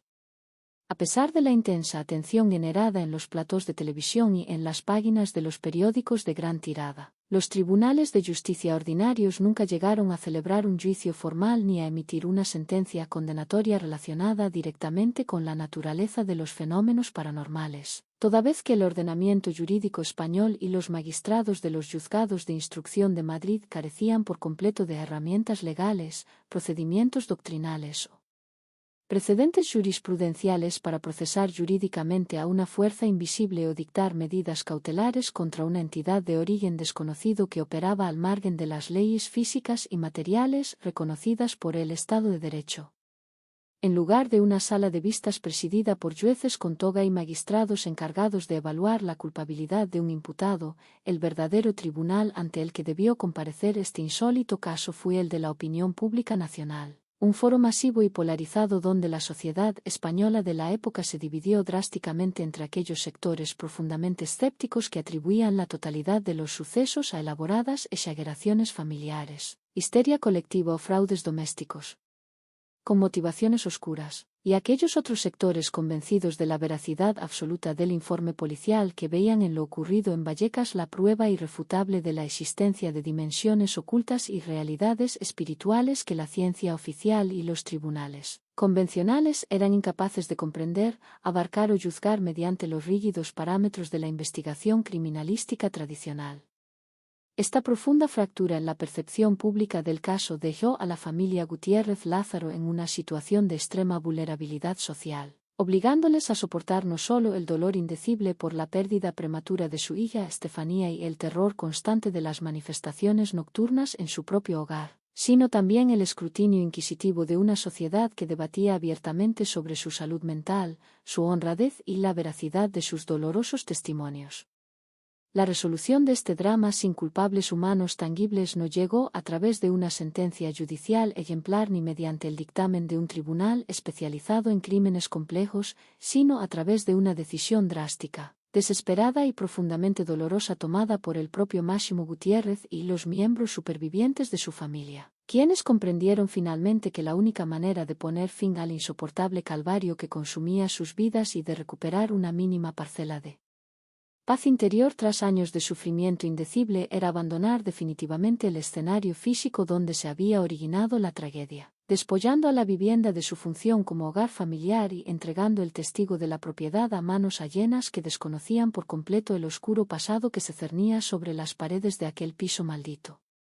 La decisión de vender la propiedad y trasladar su residencia a otro punto completamente alejado de la Comunidad de Madrid marcó el punto final administrativo y práctico de la presencia directa de la familia en la escena de los hechos, cerrando formalmente el capítulo cotidiano del horror en la calle Luis Marín, aunque el eco persistente de lo ocurrido aquella madrugada de noviembre de 1992 con la firma del inspector jefe José Pedro Negri en el informe oficial continuaría resonando con fuerza inusitada en los archivos secretos de la policía y en la memoria colectiva de generaciones enteras de ciudadanos españoles que jamás olvidarían el día en que la justicia del Estado tuvo que rendir cuentas ante lo inexplicable y reconocer oficialmente que existían parcelas de la realidad que escapaban por completo al control de los tribunales humanos y a la comprensión de las leyes terrenales. El cierre definitivo de las puertas del apartamento número 8 de la calle Luis Marín y la marcha definitiva de la familia Gutiérrez Lázaro del barrio madrileño de Vallecas no supusieron en absoluto el cese de la resonancia histórica y cultural de uno de los episodios más aterradores y singulares jamás registrados en los anales de la crónica negra y los expedientes policiales de España. La mudanza de los angustiados padres y la venta de la propiedad a Nuevo Sincocu nos marcaron el fin del sufrimiento cotidiano para aquellos que habían soportado en primera persona la brutalidad de los fenómenos paranormales. Pero el eco de aquella fatídica noche de noviembre de 1992, avalado por la firma oficial del inspector jefe José Pedro Negri, quedó grabado de manera indeleble en la memoria colectiva del país, transformándose con el paso de los años en una leyenda urbana de obligada referencia y en objeto de estudio constante para investigadores de lo inexplicable, periodistas especializados y entusiastas del misterio. Las consecuencias a largo plazo de este caso trascendieron con creces la esfera puramente anecdótica o sensacionalista, obligando a una sociedad profundamente moderna y escéptica a replantearse los límites de su propia comprensión de la realidad, al constatar que un documento oficial de la Policía Nacional Española incorporaba de manera formal y sin ambages la descripción detallada de anomalías físicas y manifestaciones sobrenaturales que desafiaban frontalmente el paradigma científico imperante. En las décadas posteriores al cierre del caso, la historia del expediente Vallecas continuó alimentando debates encarnizados en los medios de comunicación, inspirando reportajes monográficos de investigación periodística y sirviendo como fuente de inspiración inagotable para la literatura de suspense y el cine de género fantástico, destacando especialmente su transposición cinematográfica en la aclamada película dirigida por el cineasta Paco Plaza, la cual llevó el terror de la calle Luis Marín a las pantallas de salas de cine de todo el mundo y reavivó el interés masivo por los detalles más oscuros de aquella tragedia familiar. Sin embargo, más allá del inevitable impacto mediático y del folclore popular que se tejió en torno a la figura de Estefanía Gutiérrez Lázaro y a la famosa intervención policial, el verdadero valor reflexivo y la profunda enseñanza humana que deja este caso no reside en la naturaleza incognoscible de las fuerzas invisibles que asolaron el apartamento, sino en la devastadora vulnerabilidad del ser humano frente al dolor, al duelo no procesado y a la trágica pérdida de un ser querido en la flor de la juventud. La memoria de Estefanía, una muchacha de 18 años atrapada en una espiral de circunstancias que superaban por completo su comprensión y sus fuerzas, quedó trágicamente ligada a una pesadilla de la que nunca pudo despertar, convirtiéndose en el símbolo involuntario de aquellos que sufren en silencio los abismos de lo inexplicable mientras el mundo exterior continúa girando con indiferencia rutinaria. La reflexión última que arrolla este largo y doloroso trayecto a través de las tinieblas de Vallecas nos confronta directamente con la dolorosa constatación de que existen experiencias traumáticas tan profundas, dolores tan desgarradores y misterios tan absolutos que ninguna ley humana, ningún tribunal terrenal, ningún avance de la ciencia médica moderna y ninguna explicación racional convencional es capaz de abarcar, juzgar o sanar por completo, dejándonos únicamente la humilde y sobrecogedora certeza de que hay fronteras en la existencia que es mejor no cruzar jamás y realidades oscuras ante las cuales la única respuesta sensata es el respeto absoluto hacia el sufrimiento de quienes, como la familia Gutiérrez Lázaro, se vieron obligados a caminar solos por el valle más oscuro del desconcierto y del miedo insondable, dejando tras de sí un legado de misterio eterno que la historia de España jamás podrá borrar por completo de sus páginas más oscuras y enigmáticas. El peso de la memoria colectiva y la persistencia de las leyendas urbanas que rodean al distrito madrileño de Vallecas demuestran que ciertos acontecimientos poseen la extraña capacidad de trascender su propio tiempo cronológico para convertirse en mitos fundacionales del miedo popular y de la fascinación por lo desconocido en la sociedad contemporánea española. A medida que los años transcurren inexorablemente desde aquella fatídica madrugada de noviembre de 1992 en la que el inspector jefe José Pedro Negri firmó su histórico y desconcertante informe policial, el número 8 de la calle Luis Marín ha dejado de ser una simple dirección postal residencial en un mapa urbano de la capital para transformarse en el epicentro simbólico de un misterio sin resolver que continúa interrogando de manera implacable las certezas materiales de la cultura moderna. La persistencia de este relato en el imaginario colectivo no se alimenta únicamente del sensacionalismo morboso o de la simple curiosidad ante lo macabro, sino de la profunda inquietud existencial que provoca en cualquier individuo la constatación de que la realidad cotidiana, por muy ordenada, previsible y racional que parezca en apariencia, puede fracturarse de repente y sin previo aviso ante la irrupción de fuerzas invisibles que desafían por completo los límites de la física, la biología y el sentido común. En el centro exacto de esta permanente fascinación social se encuentra siempre la trágica figura de Estefanía Gutiérrez Lázaro, cuya corta e injusta vida quedó trágicamente truncada no solo por una muerte biológica inexplicable y repentina en los pasillos asépticos del Hospital General Universitario Gregorio Marañón, sino por el doloroso proceso de convertirse en el blanco involuntario de una persecución paranormal que convirtió su hogar familiar en un claustrofóbico escenario de terror psicológico y físico. La manera en que la joven experimentó el duelo, la vulnerabilidad de su juventud quebrada por la pérdida violenta de un amigo querido y el posterior descenso a los infiernos del tormento inexplicable configuran un relato de profunda empatía humana que trasciende con creces el mero género de las historias de fantasmas para adentrarse en los terrenos más oscuros de la fragilidad psicológica y el sufrimiento familiar incomprendido. La decisión posterior de sus padres y hermanos de abandonar el apartamento maldito y borrar su rastro físico de aquel barrio obrero madrileño representó un acto desesperado de supervivencia emocional, un intento legítimo y necesario de poner fin a una pesadilla que amenazaba con devorar por completo lo que quedaba de su unidad familiar tras la irreparable pérdida de la hija mayor. Sin embargo, por mucho que las llaves de la vivienda cambiaran de manos y nuevos inquilinos ocuparan las habitaciones que un día resonaron con los gritos de angustia y los susurros de las sombras encapuchadas, el estigma indeleble de lo ocurrido ya se había fijado de forma permanente en las paredes de ladrillo visto, convirtiendo al edificio en un monumento involuntario a lo inexplicable y asegurando que su nombre quedara grabado a fuego en las páginas más enigmáticas de la historia criminal y policial de España. Las repercusiones de este caso único abrieron además un debate institucional y social de profundas consecuencias sobre los límites de la labor policial y la competencia del Estado de Derecho ante fenómenos que escapan por completo al control de los tribunales humanos y a la tipificación de los códigos penales, obligando a los cuerpos de seguridad a reconocer formalmente la existencia de zonas oscuras donde la ciencia empírica y la racionalidad burocrática se quedan cortas para explicarla magnitud del sufrimiento humano. A lo largo de las décadas transcurridas desde entonces, innumerables investigadores de lo paranormal, periodistas de sucesos, documentalistas y curiosos han intentado desentrañar los hilos ocultos de esta tragedia, recopilando testimonios de los agentes de policía originales, analizando las fotocopias amarillentas del informe oficial y debatiendo encarnizadamente en foros públicos sobre la autenticidad de los fenómenos observados aquella noche de otoño, consolidando un archivo documental y testimonial de valor incalculable que garantiza que la memoria de Estefanía nunca caiga en el olvido institucional ni social.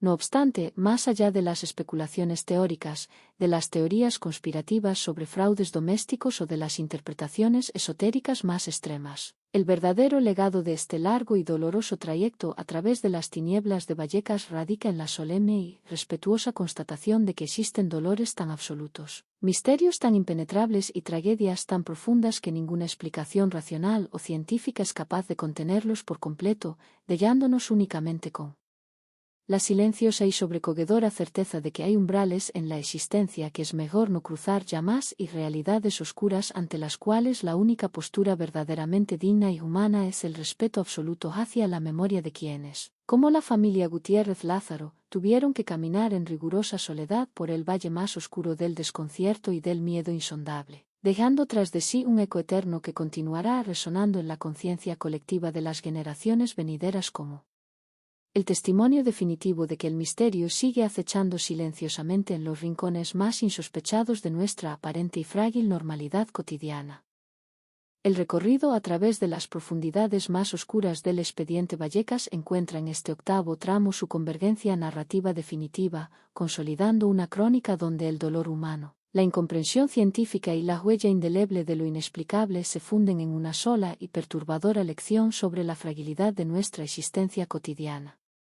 A lo largo de los capítulos precedentes hemos desandado metódicamente cada uno de los peldaños que conformaron esta tragedia. Desde el Instituto madrileño donde un inocente y desesperado intento de duelo juvenil quebró las barreras de lo desconocido mediante la rotura de un vaso de cristal, hasta la silenciosa desolación del apartamento de la calle Luis Marín, pasando por el calvario clínico de los hospitales y el histórico reconocimiento policial del inspector jefe José Pedro Negri. La figura de Estefanía Gutiérrez Lázaro ha quedado consagrada en la memoria colectiva no solo como la víctima trágica de una muerte súbita y sin explicación médica racional, sino como el estandarte involuntario de una frontera invisible que la modernidad y el escepticismo institucional a menudo se empeñan en negar, pero que, de vez en cuando, se manifiesta con una crudeza devastadora en la vida de personas corrientes. Al reflexionar sobre la magnitud de los acontecimientos vividos por la familia Gutiérrez Lázaro, resulta imperativo apartar cualquier atisbo de morbo superficial para centrarnos en el profundo respeto humano que merece el sufrimiento de unos padres que perdieron a su hija mayor no a causa de una enfermedad comprensible o de un delito tipificado, sino en medio de una vorágine de fenómenos a los que la ley, la medicina y la lógica del Estado de Derecho jamás pudieron otorgar una respuesta satisfactoria. El expediente Vallecas no es meramente una historia de fantasmas destinada a alimentar el folclore popular o las leyendas urbanas de las noches de otoño en Madrid, es, en su esencia más pura y dolorosa, el testimonio documental de un límite absoluto, la prueba fehaciente de que existen parcelas de la realidad que escapan por completo al control de los tribunales humanos, a la rigurosidad de los laboratorios y a la comprensión de las leyes físicas que rigen nuestro mundo material. La decisión final de abandonar la vivienda, de vender las paredes que habían presenciado el horror y de buscar refugio en el anonimato de otro rincón geográfico lejano no fue una muestra de debilidad, sino el último acto de dignidad posible para una familia que había sido agotada física y psicológicamente por una persecución sin nombre. Y es precisamente este aspecto el que confiere al caso su dimensión más universal y perdurable, recordándonos que, por muy avanzados que creamos estar en nuestra conquista tecnológica y científica del universo, siempre existirán abismos que es mejor no tentar, dolores que ningún juez puede reparar y misterios tan absolutos que la única postura intelectual y moralmente honesta es el silencio respetuoso ante lo desconocido. Así, mientras las páginas amarillentas del informe policial continúan guardadas en los archivos oficiales como un recordatorio ineludible de que la justicia terrenal a veces debe rendir cuentas ante lo inexplicable, la historia de Estefanía permanece grabada a fuego en las entrañas de la crónica negra española como el testimonio definitivo de que el misterio, en su forma más pura y aterradora, puede cruzar en cualquier momento la puerta de una casa cualquiera y alterar para siempre el curso de una vida, dejando tras de sí un eco eterno que ninguna generación futura podrá borrar por completo de la memoria colectiva de la sociedad. El cierre definitivo de este extenso y minucioso recorrido a través de las oscuras galerías del expediente Vallecas encuentra en este noveno tramo su culminación narrativa y conceptual, unificando los hilos conductores del dolor humano, la incomprensión científica y la huella indeleble de lo inexplicable en una última reflexión sobre los límites de nuestra propia realidad cotidiana. A lo largo de los capítulos precedentes, hemos desandado con rigor y profunda empatía cada uno de los peldaños que conformaron esta tragedia inigualable. Desde el aula del Instituto madrileño donde un inocente intento de duelo juvenil quebró las frágiles barreras que separan nuestro mundo de lo desconocido mediante la destrucción de un vaso de cristal, hasta la silenciosa desolación del apartamento de la calle Luis Marín, pasando por el angustioso calvario clínico en los hospitales de la capital y el histórico reconocimiento policial plasmado en el informe oficial del inspector jefe José Pedro Negri. La figura de Estefanía Gutiérrez Lázaro ha quedado consagrada para siempre en la memoria colectiva no solo como la víctima trágica de una muerte súbita, inexplicable y carente de diagnóstico médico racional, sino como el estandarte involuntario de una frontera invisible que la modernidad y el escepticismo institucional a menudo se empeñan en negar de forma sistemática pero que, de manera implacable, se manifiesta con una crudeza devastadora en la vida de personas corrientes que jamás buscaron ni desearon ser protagonistas de semejante pesadilla. Al reflexionar pausadamente sobre la inmensa magnitud de los acontecimientos vividos por la familia Gutiérrez Lázaro, resulta absolutamente imperativo apartar cualquier atisbo de morbo superficial, sensacionalismo barato o curiosidad morbosa, para centrarnos de manera exclusiva en el profundo respeto humano que merece el sufrimiento incalculable de unos padres que perdieron a su hija mayor no a causa de una enfermedad comprensible, un accidente de tráfico o un delito tipificado en los códigos penales, sino en medio de una vorágine de fenómenos paranormales y fuerzas invisibles a los que la ley, la medicina moderna y la lógica del Estado de Derecho jamás pudieron otorgar una respuesta satisfactoria ni una reparación justa. El expediente Vallecas no es meramente una historia de fantasmas destinada a alimentar el folclore popular, las leyendas urbanas de las noches de otoño en Madrid o las tertulias sensacionalistas de la televisión, es, en su esencia más pura, desgarradora y profunda, el testimonio documental de un límite absoluto, la prueba fehaciente e innegable de que existen parcelas de la realidad que escapan por completo al control de los tribunales humanos, a la rigurosidad analítica de los laboratorios científicos y a la comprensión de las leyes físicas que rigen nuestro universo material. La decisión final adoptada por la familia de abandonar la vivienda para siempre, de vender las paredes que habían presenciado el horror cotidiano y de buscar refugio en el anonimato de otro rincón geográfico completamente alejado no fue bajo ningún concepto una muestra de debilidad o cobardía, sino el último acto de dignidad y supervivencia posible para unos seres humanos que habían sido agotados física, mental y emocionalmente por una persecución sin nombre y sin descanso. Y es precisamente este aspecto el que confiere al caso su dimensión más universal, íntima y perdurable, recordándonos con contundencia que, por muy avanzados que creamos estar en nuestra conquista tecnológica, Científica e intelectual del universo, siempre existirán abismos que es mejor no tentar jamás. Dolores que ningún juez humano puede reparar con una sentencia y misterios tan absolutos que la única postura intelectual y moralmente honesta ante ellos es el silencio respetuoso. Así, mientras las páginas amarillentas del informe policial continúan guardadas celosamente en los archivos oficiales como un recordatorio ineludible de que la justicia terrenal a veces debe rendir cuentas obligatoriamente ante lo inexplicable, la historia de Estefanía permanece grabada a fuego en las entrañas de la crónica negra y el misterio español como el testimonio definitivo de que lo desconocido puede cruzar en cualquier momento la puerta de una casa cualquiera y alterar para siempre el curso de una vida, dejando tras de sí un eco eterno que ninguna generación futura podrá borrar por completo de la memoria colectiva de la sociedad. El 10º y último tramo de este extenso y riguroso recorrido a través de las profundidades del expediente Vallecas sella de manera definitiva el destino narrativo de una de las crónicas más oscuras y desconcertantes de la historia contemporánea de España, unificando los hilos invisibles del dolor humano, la incomprensión científica y la huella indeleble de lo sobrenatural en una conclusión sobria y meditada sobre los límites infranqueables de nuestra propia realidad cotidiana.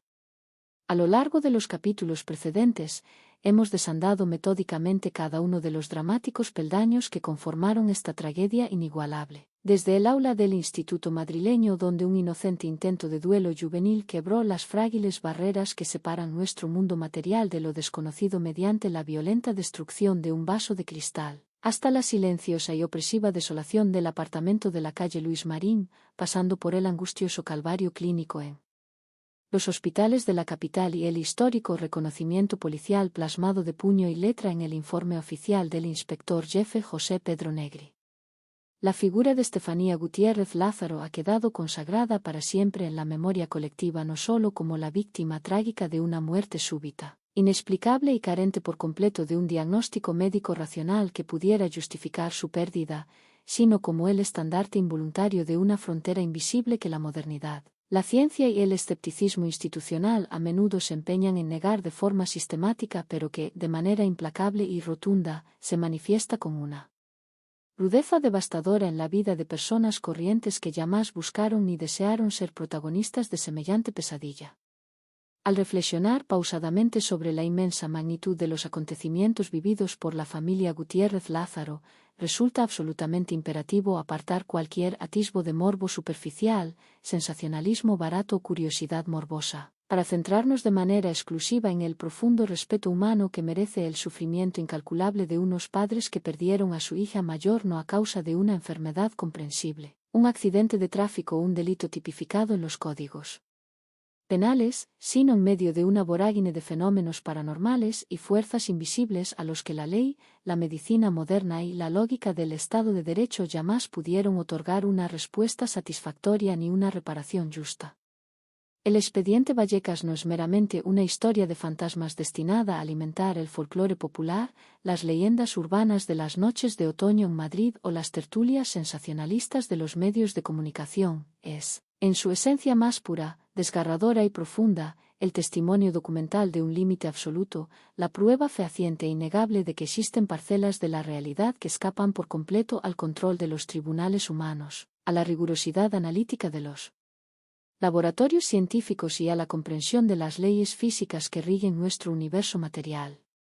La decisión final adoptada por la familia de abandonar la vivienda para siempre, de vender las paredes que habían presenciado el horror cotidiano y de buscar refugio en el anonimato de otro rincón geográfico completamente alejado no fue vallo ningún concepto una muestra de debilidad o cobardía, sino el último acto de dignidad y supervivencia posible para unos seres humanos que habían sido agotados física, mental y emocionalmente por una persecución sin nombre y sin descanso. Y es precisamente este aspecto el que confiere al caso su dimensión más universal, íntima y perdurable, recordándonos con contundencia que, por muy avanzados que creamos estar en nuestra conquista tecnológica, científica e intelectual del universo, siempre existirán abismos que es mejor no tentar jamás, dolores que ningún juez humano puede reparar con una sentencia y misterios tan absolutos que la única postura intelectual y moralmente honesta ante ellos es el silencio respetuoso. Así, mientras las páginas amarillentas del informe policial continúan guardadas celosamente en los archivos oficiales como un recordatorio ineludible de que la justicia terrenal a veces debe rendir cuentas obligatoriamente ante lo inexplicable. La historia de Estefanía permanece grabada a fuego en las entrañas de la crónica negra y el misterio español como el testimonio definitivo de que lo desconocido puede cruzar en cualquier momento la puerta de una casa cualquiera y alterar para siempre el curso de una vida, dejando tras de sí un eco eterno que ninguna generación futura podrá borrar por completo de la memoria colectiva de la sociedad.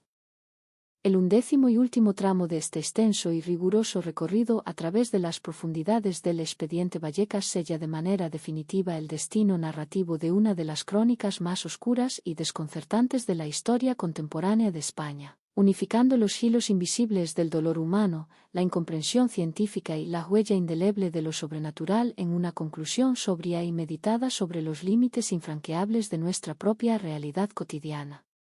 A lo largo de los capítulos precedentes, hemos desandado metódicamente cada uno de los dramáticos peldaños que conformaron esta tragedia inigualable. Desde el aula del Instituto madrileño, donde un inocente intento de duelo juvenil quebró las frágiles barreras que separan nuestro mundo material de lo desconocido mediante la violenta destrucción de un vaso de cristal, hasta la silenciosa y opresiva desolación del apartamento de la calle Luis Marín, pasando por el angustioso calvario clínico en los hospitales de la capital y el histórico reconocimiento policial plasmado de puño y letra en el informe oficial del inspector jefe José Pedro Negri. La figura de Estefanía Gutiérrez Lázaro ha quedado consagrada para siempre en la memoria colectiva no solo como la víctima trágica de una muerte súbita, inexplicable y carente por completo de un diagnóstico médico racional que pudiera justificar su pérdida, sino como el estandarte involuntario de una frontera invisible que la modernidad, la ciencia y el escepticismo institucional a menudo se empeñan en negar de forma sistemática, pero que, de manera implacable y rotunda, se manifiesta con una rudeza devastadora en la vida de personas corrientes que jamás buscaron ni desearon ser protagonistas de semejante pesadilla. Al reflexionar pausadamente sobre la inmensa magnitud de los acontecimientos vividos por la familia Gutiérrez Lázaro, resulta absolutamente imperativo apartar cualquier atisbo de morbo superficial, sensacionalismo barato o curiosidad morbosa, para centrarnos de manera exclusiva en el profundo respeto humano que merece el sufrimiento incalculable de unos padres que perdieron a su hija mayor no a causa de una enfermedad comprensible, un accidente de tráfico o un delito tipificado en los códigos penales, sino en medio de una vorágine de fenómenos paranormales y fuerzas invisibles a los que la ley, la medicina moderna y la lógica del Estado de Derecho jamás pudieron otorgar una respuesta satisfactoria ni una reparación justa.